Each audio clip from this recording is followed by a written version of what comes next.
9వ కీర్తన చదువుకుందాం. నా పూర్ణ హృదయంతో నేను యెహోవాను స్తుతించెదను. యెహోవా, నీ అద్భుత కార్యములన్నింటినీ నేను వివరించెదను.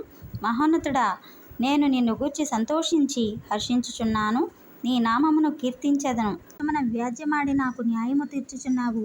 నీవు సింహాసనాసీనుడవై న్యాయమును బట్టి తీర్పు తీర్చుచున్నావు. కాబట్టి నా శత్రువులు వెనుకకు మళ్ళుదురు. నీ సన్నిధిన వారు జోగుపడి నశింతురు. నీవు అన్యజనులను గద్దించి ఉన్నావు, దుష్టులను నశింపచేసి ఉన్నావు. వారి పేరు ఎన్నటికీ నుండకుండా తుడిచిపెట్టి ఉన్నావు. శత్రువులు నశించిరి, వారు ఎన్నడూ నుండకుండా నిర్మూలమైరి.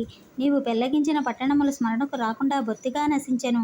యెహోవా శాశ్వతముగా సింహాసనాసీనుడై ఉన్నాడు. న్యాయము తీర్చుటకు ఆయన తన సింహాసనమును స్థాపించి ఉన్నాడు. యెహోవా నీతిని బట్టి లోకమునకు తీర్పు తీర్చును.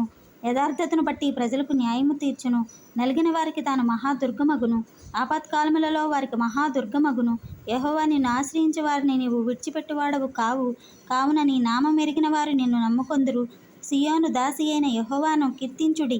ఆయన క్రియలను ప్రజల్లో ప్రచురము చేయుడి.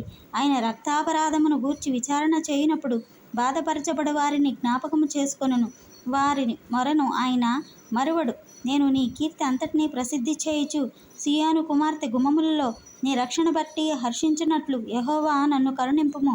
మరణ ద్వారమున ప్రవేశించకుండా నన్ను ఉద్ధరించువాడా, నన్ను ద్వేషించువారు నాకు కలుగజేయు బాధను చూడుము. తాము త్రవ్విన గుంటలో జనములు మునిగిపోయిరి. తాము ఒడ్డిన వలలో వారి కాలు చిక్కుబడి ఉన్నది. యెహోవా ప్రత్యక్షమాయెను. ఆయన తీర్పు తీర్చి ఉన్నాడు. దుష్టులు తాము చేసుకున్న దానిలో చిక్కి ఉన్నారు. దుష్టులను దేవుని మరచు జనులందరకు పాతాళముకు దిగిపోవును. దరిద్రులు నిత్యము మరువబడరు.